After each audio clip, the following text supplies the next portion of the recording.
La producción de Otra Mañana se comunica con los nuevos Motorola Moto G35 5G y el Moto G75 5G. Hello, Moto. El Sistema Nacional de Emergencias cerró 2024 con múltiples acciones de gestiones de riesgo y prevención y fueron destacadas por su dirección.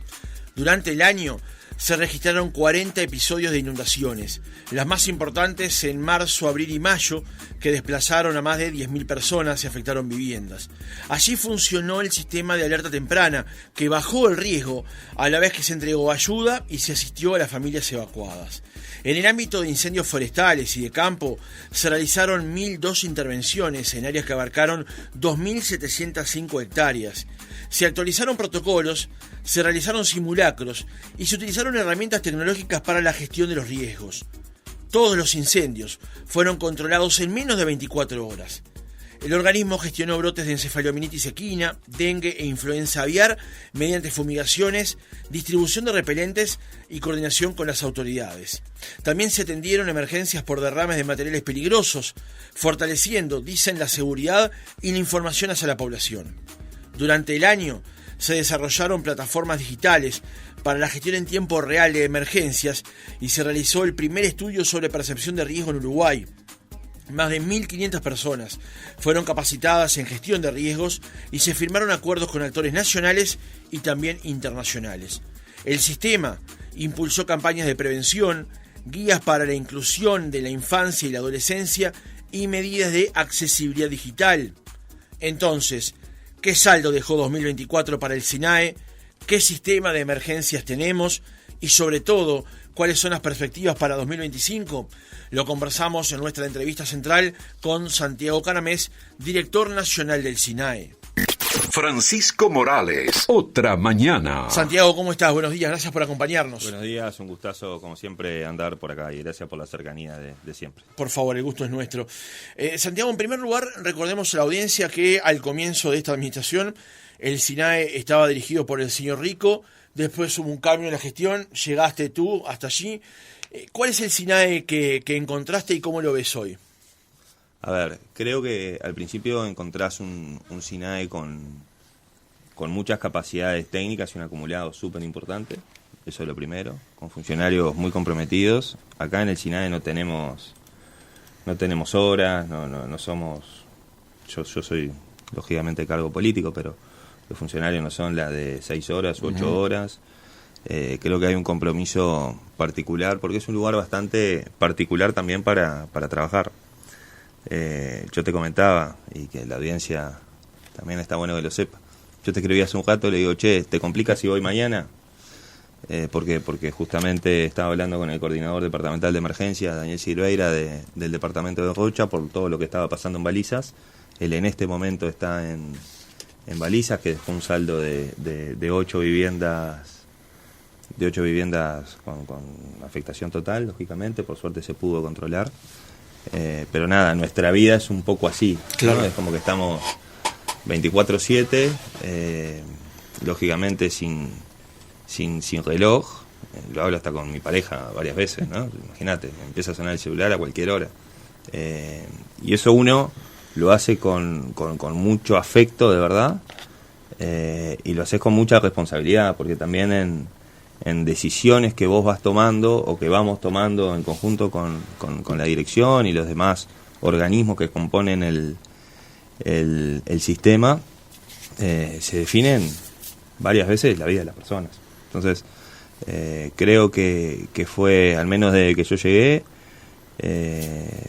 yo me llevo muy bien con Sergio, con el que estaba anteriormente. De hecho, yo cuando estaba en el MIDES, el primer año y medio de gobierno, con Pablo Bartol, con Sergio hablamos mucho, lógicamente, porque el MIDES tiene mucho vínculo también con la Dirección Nacional del Sistema Nacional de Emergencia, pero la idea fue darle otro impulso, ¿no? Yo digo que capaz que no dejamos un SINAE 2.0, pero lo dejamos 1.9, ¿no? Creo que hay muchos proyectos para adelante. Conseguimos una cooperación técnica muy grande ahora en los últimos meses con el Banco Interamericano de Desarrollo de casi $250.000, que está enfocado en los sistemas de alerta temprano, que está enfocado en en generar un proyecto de inversión también de cuál es el gap que Uruguay tiene que invertir para poner los mensajes por sistema operativo, como pasa en otros países del mundo, para las diferentes alertas y advertencias. Generamos muchísimos desarrolladores, generamos muchísimos visualizadores de diferentes aspectos para... Yo tengo una obsesión que es el tiempo real, ¿no? Nada sustituye al teléfono y la llamada y el que te llama y te dice, che, estoy viendo un incendio acá. Pero la información, recolectar, yo creo que uno de los grandes desafíos es la recolección de los datos en el territorio, ¿no? Tenemos un trabajo muy bueno con los comités departamentales de emergencia, con los coordinadores. Me alegré mucho porque particularmente el coordinador departamental de emergencia de Canelones es el subsecretario designado del Ministerio de Ambiente, Leonardo Herú. Y también está como desde esta gestión y desde la gestión de cada uno, ¿no? En los departamentos y demás lugares, como también van saltando luego al gobierno nacional. Entonces esos procesos son lindos de ver porque también implican mucho laburo, independientemente de la confianza política y personal. Entonces creo que, te repito, capaz que no llegamos al 2.0, pero sí llegamos al 1.9, y falta luego concretar algunas cosas que son muy importantes para el futuro, ¿no? Teníamos lo de, no sé si te acordás, la sala de monitoreo, la sala de situación. Ya tenemos casi todos los visualizadores para compartir. Justo ayer tuvimos con la parte tecnológica de bomberos. Hicimos algunos desarrollos también para el Ejército Nacional, desarrollo para bomberos, el vínculo con el CSU del Ministerio del Interior, el vínculo con todas las empresas y también con el Ministerio, particularmente por los derrames de sustancias peligrosas. Con Inumet, lógicamente, con la Dirección Nacional de Aguas también. Entonces, hay una aspiración linda que es esa de tener un lugar donde poder ver todo lo que está pasando en el país en tiempo real y en momento clave, ¿no? Yo creo que eso es, por eso te digo, lo dejamos 1.9, el 0.1S seguramente sea terminar de hacer la física, ¿no? Que bueno, Santiago, que capaz que en una de esas llegamos ahora. Para ir por partes, el Sistema Nacional de Emergencia, como bien lo dice su nombre, es un sistema que se activa ante emergencias. Emergencias, hablamos de todo tipo en todo el país. Pasa desde que se rompe el oleoducto hasta que hay un brote de una enfermedad animal hasta una inundación. Trabaja coordinadamente con los comités departamentales de emergencia de cada uno de los departamentos que también se activan ante condiciones similares. Exacto. ¿Cómo es esa coordinación y cuán aceitada está hoy por hoy ese accionar del sistema y de los comités en todo el país? A ver, lo primero que ser sistema no es fácil, ¿no? Pero es la mejor manera que tenemos de gestionar los riesgos, porque es mucho más eficiente, ¿no? Entonces, el SINADE en sí es un sistema de alcance nacional, descentralizado e interinstitucional, ¿no? Cuando el legislador lo piensa, ¿no? El espíritu de la legislación justamente es eso, y que sea subsidiario, ¿no? Cuando se van sobrepasando las capacidades de cada uno, empieza a jugar el que está un poquito más arriba, ¿no? Un ejemplo claro de lo de balizas de ayer. Hubo un incendio, 8 viviendas, se controló por parte de bomberos. Ahí al primero trabaja el municipio de Castillo. Después, en coordinación con el Comité Departamental de Emergencia, que es el comité local, el de Castillo. Después, el Comité Departamental de Emergencia, en la persona particularmente del coordinador. Y seguramente ahí están haciendo ya sé que están haciendo una evaluación de lo que pasó, particularmente iban trabajadores sociales y demás, a ver cuál es lo que luego esas familias van a necesitar, ¿no? Y ahí capaz en ese último tramo ya entramos nosotros. Pero funcionó, eso es un ejemplo bien de cómo funciona bien perfecto el protocolo, ¿no? Te hago otro ejemplo, simplemente para que los escuchas lo terminen de visualizar. ¿Te acordás de las inundaciones grandes de 33 del año pasado? Pongo este ejemplo porque pues, es muy gráfico. Había una persona que no se podía hacer diálisis, que estaba rodeado de agua, no podía salir, y si no se moría. Entonces, el intendente, que es la máxima autoridad departamental, lógicamente, y de emergencias también, que es el presidente del Comité Departamental de Emergencia de cada departamento, se comunica con su coordinador departamental de emergencias, nos traslada la situación esa, hablamos con la Fuerza Aérea sale un helicóptero del aeropuerto del Carrasco, lo va a buscar, lo lleva, lo levanta, unas condiciones climáticas de otro mundo. Claro. Me acuerdo del video que salió por todos lados. Lo lleva me acuerdo que el helicóptero aterrizó en el estadio de 33 y esa persona se pudo ir a hacer la diálisis. Eso es bien cómo funciona el sistema también. Lógicamente, todavía en Uruguay tenemos eso de que somos muy, muy criollos y termina siendo la llamada, el WhatsApp. Yo creo que uno de los desafíos lindos es, con toda la actualización de protocolos que se han hecho en el último tiempo, tanto desde la actualización de protocolo de cómo funcionar ante incendios forestales que sobrepasan las capacidades departamentales, de qué es lo que hay que hacer cuando hay algún tipo de derrame de sustancias peligrosas. Tuvimos mucho vínculo también con la parte privada, con INALOC, ¿viste? Con el Instituto Nacional de Logística, también con los de las normas UNIT. Hicimos lo que decíamos bien, el primer estudio de percepción de riesgo del Uruguay en conjunto con la Universidad Católica y equipos consultores. También hicimos muchos convenios con organizaciones sociales, porque yo creo que también que el brazo del Estado es mucho más largo si tenemos a las organizaciones sociales de nuestro lado. Entonces, la clave en eso es coordinar, conocernos todos. Me pongo el otro sombrero, porque a su vez tengo una fundación con unos amigos, y los que estamos en la cancha nos conocemos todos, pero coordinar todos los esfuerzos es súper importante. Imagínate más en respuesta a la emergencia, ni que hablar de prevención, pero en respuesta a emergencia es muy importante. Entonces, todos esos procesos, lógicamente, terminan siendo mucho de coordinar, pero yo creo que es un lugar también de mucha altitud, tenés que estar. Claro. ¿no? Tenés que estar en el territorio. Es muy presente y demandante esto. Sí, pero a ver, a los que nos gusta la política no venimos a hacer plata, no venimos a hacer fama, venimos a tratar de cambiarle la vida a los demás y de estar en los momentos más complicados y de transformar pero la hay vida. posiciones y posiciones, ¿no? Obviamente, hay posiciones y posiciones, pero yo creo que esto es una posición que en su momento estaba medio bajo el radar, la verdad, y cuando empezás a ver las cosas que estás haciendo, decís, pucha, yo acá me puedo meter en todo, ¿entendés? Porque técnicamente la ley de creación del SINAE hay que cuidar a las personas, los bienes de significación y el ambiente, es gigante. Entonces tenés coordinaciones con muchos, desde, para darse una idea, actualizar protocolos del picudo en rojo que tuvimos ahora justamente en Rocha, en Maldonado está haciendo un laburo fantástico en ese sentido. Después ves comités departamentales de emergencia que funcionan con un relojito, que tienen temas de tiempo real, particularmente me estoy imaginando ahora Canelones, un vínculo muy lindo también con Montevideo. Después, lógicamente, que uno termina generando más cercanía porque tenías que hablar todos los días con los que la pasaron más complicado, con Durazno, con Florida, con San José, con Artigas, con Salto, con Paysandú, lógicamente con Cerro Largo. Entonces, te digo, es un tema muy demandante, pero es un desafío muy interesante. Yo creo que todo el tema de gestión integral de riesgo y de cómo funciona el Sistema Nacional de Emergencia, y para adelante algunas cosas que estamos lógicamente armando en el sentido de transición, pues yo soy un cargo político, también como para dejar alguna cosa de algunas decisiones que creo que pueden ser interesantes para el futuro, ¿viste? Para la futura ley de presupuesto y demás. Creo que está bueno. Hace poquito, antes de diciembre, compramos unos insumos que justo mañana estaba Bomberos, y mañana jueves, mañana Bomberos tenía que hacer la capacitación, también es fortalecer muchas capacidades, descubrir muchas cosas. Te doy un ejemplo. La unidad de sensores remotos aeroespaciales de la Fuerza Aérea, que nadie sabe qué es. No, yo me acabo de llamar la atención de que existe. Es un recurso estratégico para el Estado.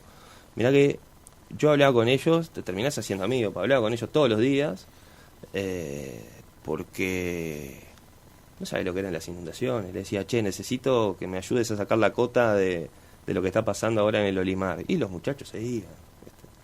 Después ves las secciones de apoyo a emergencia del Ejército, la Armada Nacional a través de la aviación naval, lógicamente bomberos. El trabajo de bomberos yo creo que todavía no es tan valorado como debería ser valorado, pues es fantástico el laburo que hace bomberos.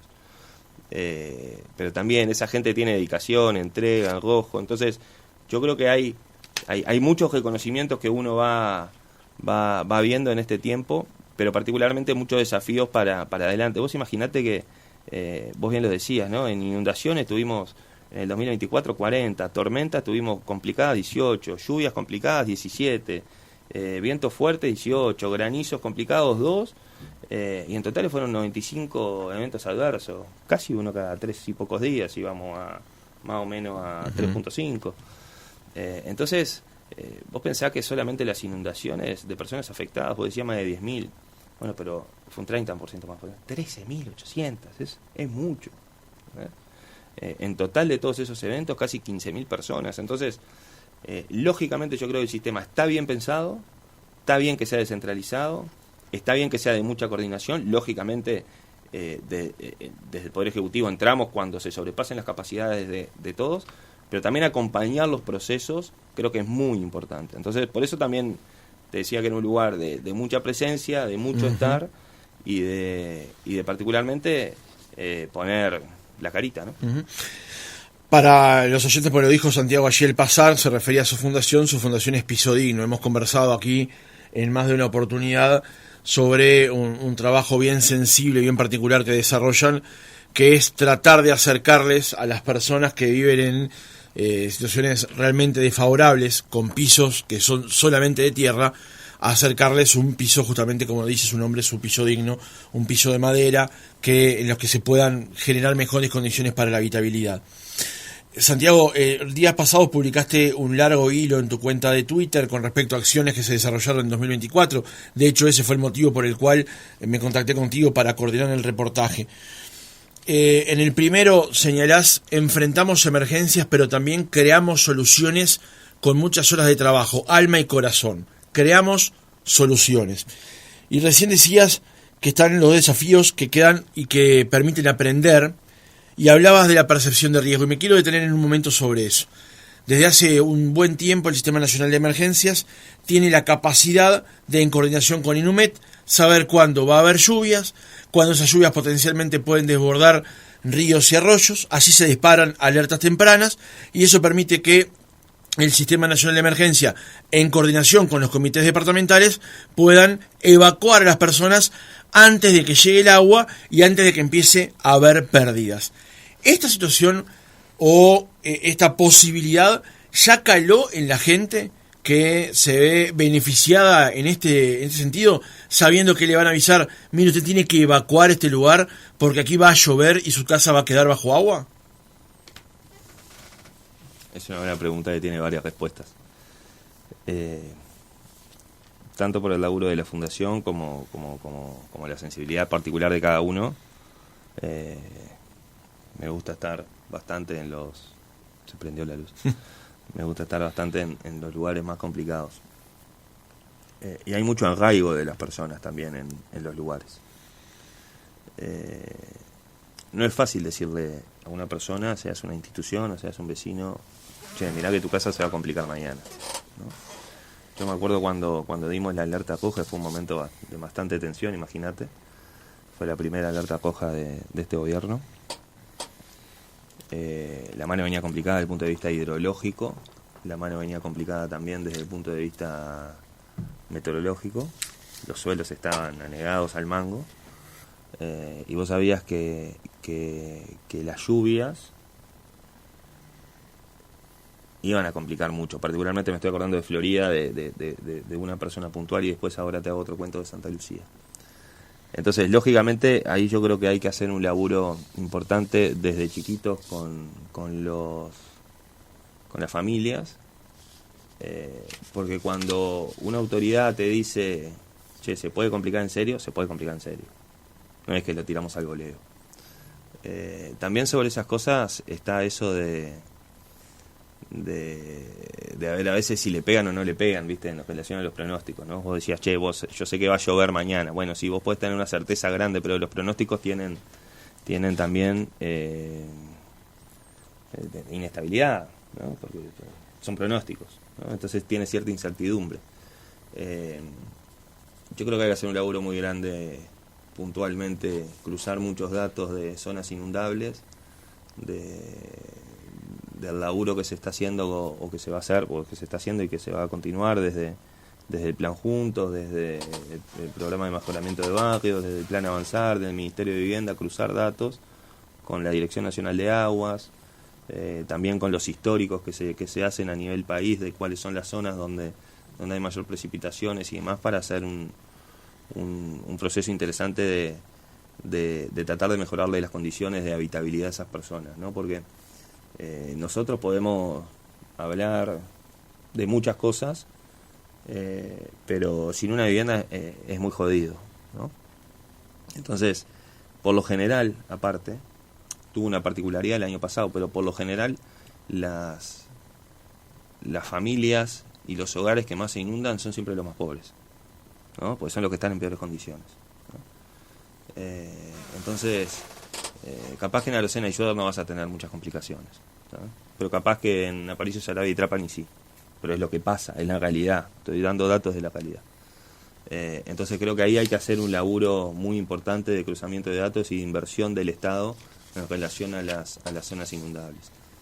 Por otro lado, me acuerdo de una mujer en Santa Lucía, yo lo conté más de una vez, que me comentaba que cuando se tuvo que evacuar, ahí el alcalde hizo un laburo, salió con un autoparlante diciendo, estamos en la cota tanto, evacúen, ¿no?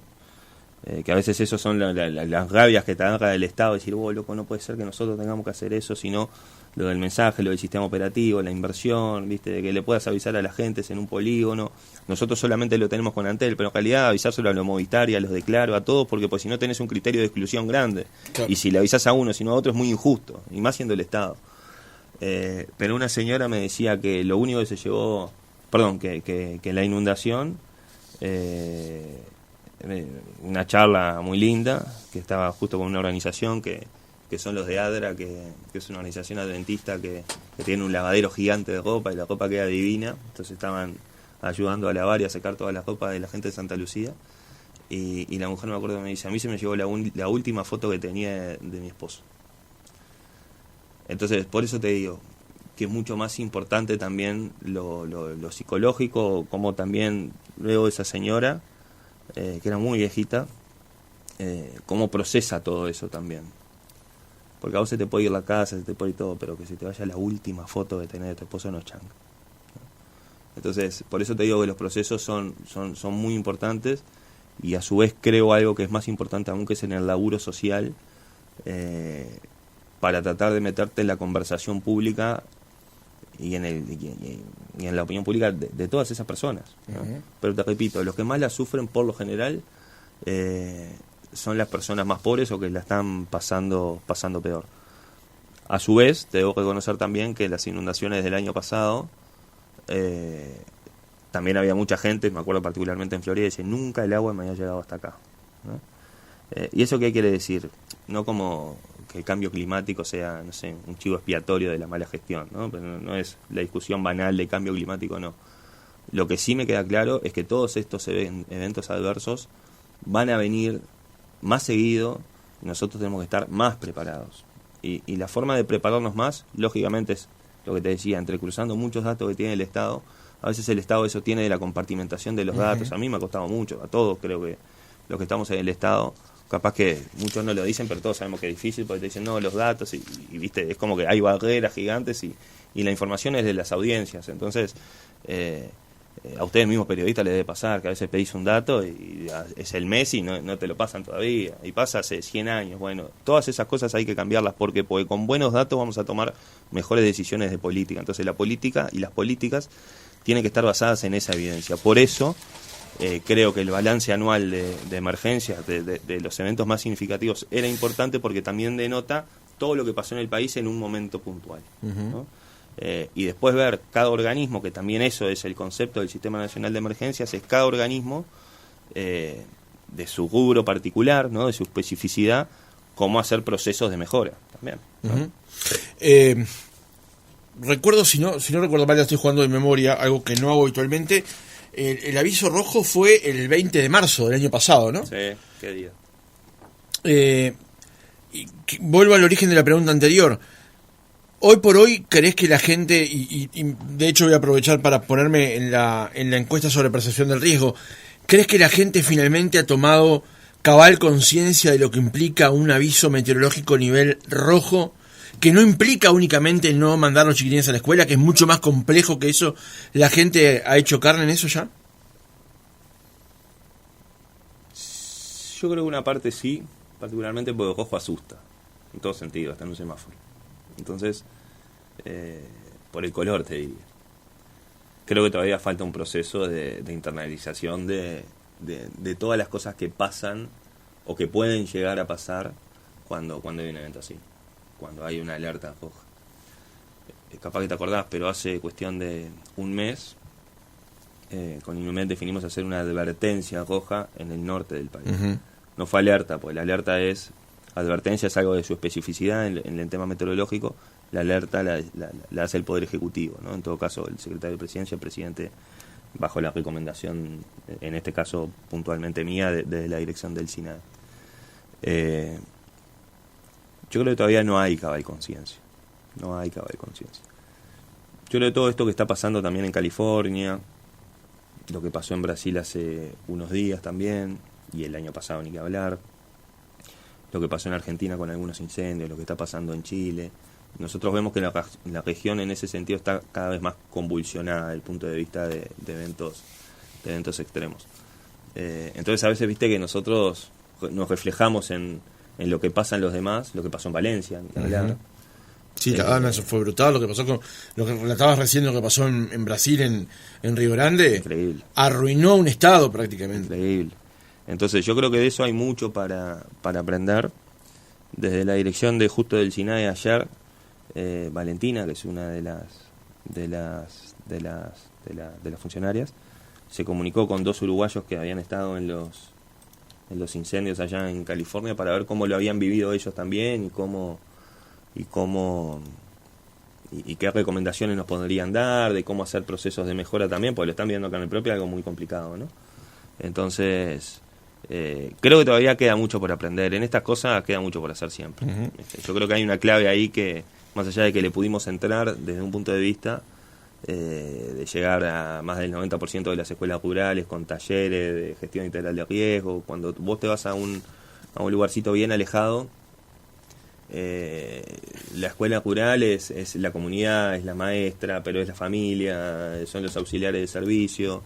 Yo creo que hay que insistir un poquito más en algunas de esas cosas también.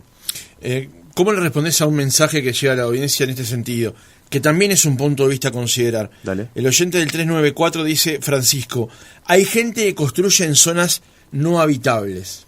O sea, se tiene que evacuar a gente que está en zonas en las que se le ha dicho más de una vez, bueno, aquí no habite porque uno no se puede, o dos, problema. Es absolutamente vulnerable su condición. ¿Qué se le responde a este oyente? A ver, ahí las intendencias tienen ahí el cometido de policía territorial en ese sentido. Yo veo, capaz que identifico 3 o 4 procesos de realojo y regularizaciones muy importantes. Uno fue en Artigas, si no me equivoco, cuando la intendenta era Patricia Ayala. Otro fue en Soriano, con Guillermo Besosi. Otro fue en Florida, con Enciso. Y otro fue ahora se me fue de la cabeza. Pero procesos que son interesantes, que sabes que eran lugares donde permanentemente se inundaba y eran zonas no habitables. Y por eso ahí te diría, yo confiaría mucho en el laburo social. Por eso cruzar los datos y hacer un mapeo de todos esos datos es importante, para después cruzar con el Ministerio de Vivienda. Y Durazno, no me salía. Bien. ¿Te acordás que Durazno era histórico ahí en el parque? Entonces yo creo que el laburo social, cruzando los datos que se tienen, es muy importante en el desarrollo de la política pública de vivienda, particularmente en esos lugares. Viste que en Uruguay, gracias a Dios, en Uruguay está bastante, lo digo así para que se entienda, está bastante bien visto que se le dé casa a los más humildes y que la paguemos todos. Eso es un diamante en bruto que tiene Uruguay. En otras sociedades te dicen, ¿por qué a este y a mí no? Entonces, aprovechando ese diamante en bruto, sumado al laburo social, sumado a los datos que tiene el Estado, vos todo eso, de alguna manera, lo metés en una mezcladora, en una licuadora, y desarrollás una política pública de vivienda focalizada en esto. Según un estudio del 2021, había 95.000 uruguayos que estaban en zonas inundables. A mí lo que me gustaría ver después es hacer un análisis puntual de al menos en este periodo de gobierno, porque fue este informe desde 2021, cuántas personas de esas dejaron de estar en zonas inundables. Uh-huh. Y estaría bueno que el próximo gobierno también ponga un foco en eso, ¿no? Y la atención a la emergencia habitacional. Yo lo escucho mucho ahora en el último tiempo al Gordo Verde, a otros compañeros también, decir, rancho cero. Hay situaciones de máxima precariedad. Bueno, eso es un foco grande de que tenemos que atender. Porque si los de más abajo están mejor, todos vamos a estar un poquito mejor. ¿No? Entonces, aprovechando que el uruguayo no es egoísta, aprovechando que el Uruguay en sí no es egoísta, laburo social, datos, desarrollo de política pública con datos, con evidencia. Entonces, y lógicamente luego es lo que te decía al principio, es las intendencias llevando a cabo un cometido muy importante que es la policía territorial. Sí, que además eso cambió o se modificó la forma a partir de la ley de urgente consideración, digamos. Claro, pero vos lo ves en varios lugares, en varios departamentos. Vos ves que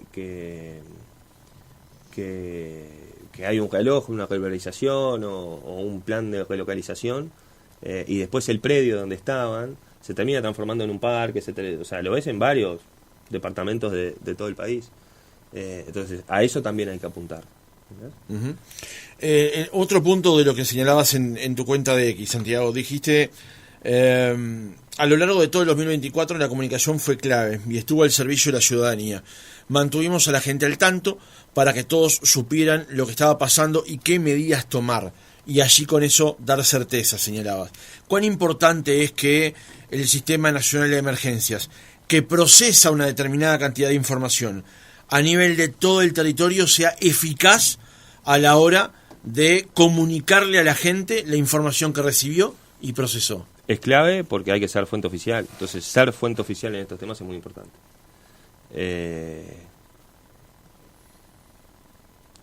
Tener credibilidad cuando da los números de diferentes cosas también es muy importante. Pasó en su momento con el COVID también. Pasó con la cantidad de camas en cuidados intensivos, con el desarrollo de algún sistema. O sea, ser fuente oficial y dar los datos es importante. Y una de las obsesiones mías también era centralizar información para descentralizarla con un valor agregado. Centralizar mucha información y luego la descentralizás y le decís al comité, justo me acaba de escribir Daniel Silvera, el coordinador de Rocha, por la situación en balizas, y le digo a Daniel, Daniel, mirá, tenemos esto de Inumet, ¿no? Pero a su vez tenemos este incendio. En este incendio, alrededor de 1 kilómetro, tenés 3 policlínicas, tenés un CECAP, tenés un club de niños, o sea, agregarle valor a la información que nosotros obtenemos desde el Estado. Pero también es importante que la ciudadanía esté comunicada al tanto de eso, que la duda. Ciudadanía pueda acceder a una información depurada y valorada de parte del SINAE. Pero lógicamente, y que sea sincera la información, ¿no? En estas cosas no hay que ocultar nada. Vamos acercándonos al final de la comunicación, de la conversación. Santiago, otro aspecto que mencionabas... Perdón que me meta, vale. Pero los medios son muy importantes, porque comunicar es redundar también, ¿no? Entonces, cuando los medios amplifican la voz del SINAE desde los informes diarios que hacemos cuando hay algún tipo de evento, o los balances, ¿no? También es importante, porque es la forma también de empezar a entrar en toda la sociedad. Ahora, justo antes de entrar, la escuchaba. Estamos desarrollando una campaña de bien público por incendios forestales en conjunto con el Banco de Seguros. Hicimos una campaña de bien público por el dengue el año pasado. Vamos a hacer una de nuevo en breves. Hicimos otra de incendios forestales anteriormente. Bueno, esas son claves y son herramientas que también el Estado tiene para poder amplificar la voz de lo que puede pasar, ¿no? Señalaba este último punto para mencionar esta mañana con respecto a la cooperación internacional. Decís, a nivel internacional fortalecimos la cooperación con países como China, Estados Unidos, Costa Rica, Honduras y la Unión Europea. También seguimos consolidando con los países del Mercosur, intercambiando experiencias y mejorando capacidades. El trabajo en red nunca fue tan esencial. ¿Esencial para qué es ese trabajo en red? Pasa que todas las cosas que pasaron el año pasado, yo nunca había hablado con tanta gente del exterior en mi vida. Porque aparte hay como un tema de plataforma, te hablo particularmente del Mercosur, hay un tema de plataforma de ayudarnos entre todos. Si se acuerdan, a Brasil fueron efectivos de la Fuerza Aérea, a Chile nosotros mandamos asistencia humanitaria también, Bueno, de Estados Unidos conseguimos una donación de casi $900.000 para insumos para fortalecer las capacidades de bomberos y de la aviación naval y de la Fuerza Aérea. Con China yo tuve una reunión muy linda con muy interesante con el embajador, y 2 personas de la dirección fueron a China a hacer un curso específico para luego tomar algunas ideas y replicarlas aquí en Uruguay. A mí me tocó fui por un día a Anápolis, a Estados Unidos. No lo recomiendo a nadie viajar por un día a Estados Unidos. Fui una reunión de alto nivel de todas las Américas, tremenda.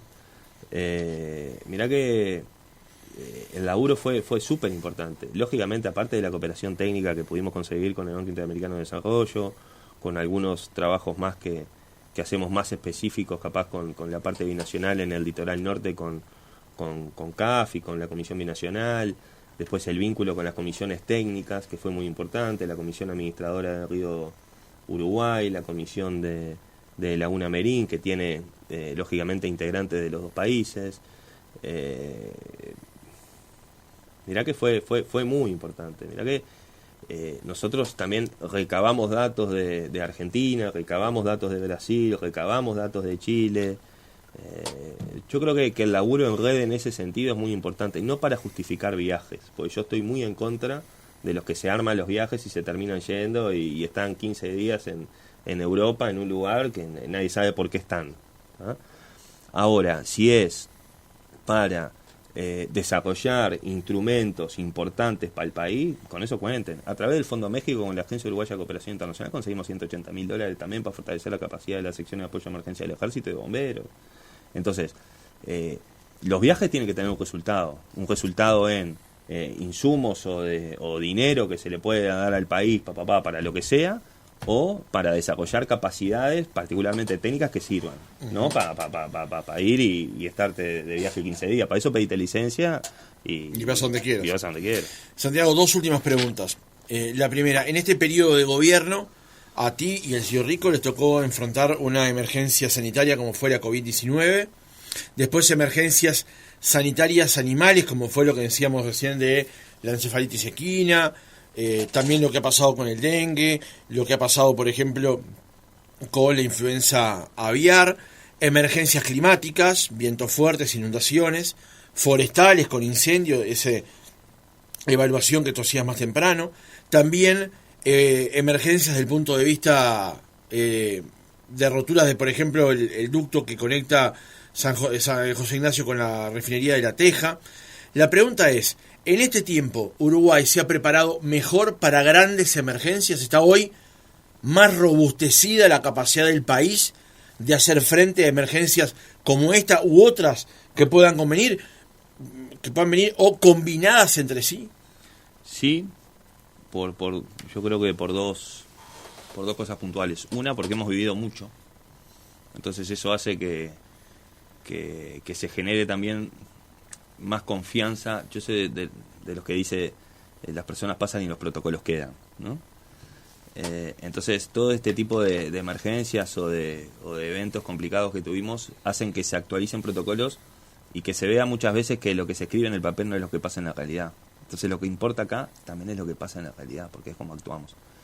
Entonces esa interacción y ese aprendizaje constante de mejora continua, yo creo que sirve mucho. Yo no tengo duda que el país está más preparado por varios factores, lógicamente por inversiones que han sido muy relevantes desde el punto de vista de cada uno. A ver, me estoy imaginando las cámaras de detección temprana de incendios, que se aspira a llegar a las 20 cámaras para la Dirección Nacional de Bomberos, capacidades que se le dieron particularmente a Prefectura, también a la aviación naval. Hace poco compramos una cámara multiespectral para ver las cotas de los ríos con la unidad de sensores remotos de Fuerza Aérea, equipamientos de protección personal. Hace poco compramos casi $400.000 hace 10 días, para fortalecer a la Dirección Nacional de Bomberos, a la unidad del Batallón Ancina, que son los que luchan contra lo biológico, y yo creo que el país está más preparado, mucho más preparado. Eso no implica que nos falte, lógicamente falta. A ver, justo en este momento, mira, me está llegando un mensaje de Leda Sánchez. La geóloga. Sí, mira, la tengo agendada como Leda Sánchez la 1 Sismos, ¿no? Así la tengo agendada. Ahora en este momento Leda estaba poniendo un sismógrafo en el anexo de Torre Ejecutiva. ¿Un sismógrafo en el anexo de la torre? Sí, ahí abajo. en Liniers. Sí, en Liniers. Sí. Justamente me dice, estamos acá. Recién me mandó un mensaje y dice, estamos acá. ¿Para qué? Porque era importante tener datos de lo que está pasando a nivel de sismografía también en Montevideo puntualmente, ¿no? Entonces nosotros tratamos, yo te aseguro que traté de en este tiempo de meter la mayor cantidad de vínculos posibles y de ayudar a las cosas que entendía que le favorecen al país. Entonces, sobre eso hay que laburar. Creo que estamos mucho más preparados, sí hay que actualizar mucho más protocolos y a veces ver mucho más la realidad. Yo no creo en eso que desarrollan protocolos atrás de un escritorio, porque no conocen todo lo que pasa en el territorio. Entonces lo importante es todos los datos de las cosas que tenemos en el territorio, tratar de llevarla a los protocolos. La última. Dale. El sistema impulsó campañas de prevención, guías para la inclusión de la infancia y la adolescencia y medidas de accesibilidad digital. Y en esta dinámica de saber si el Uruguay está mejor preparado, probablemente quienes hoy nos están enseñando mejor acerca de cómo prepararnos y de cómo cuidar el ambiente y una serie de cosas más, son los niños justamente. Está viniendo por ese lado. ¿Cómo ha trabajado el Sistema Nacional de Emergencias con respecto justamente a las infancias? Yo jorobaba mucho porque decía que los niños, viste, como el proceso de compra, viste, los niños definen lo que los padres hacen, ¿no? Entonces en ese concepto era muy interesante generar desarrollos particularmente para los niños. Mirá lo que pasó.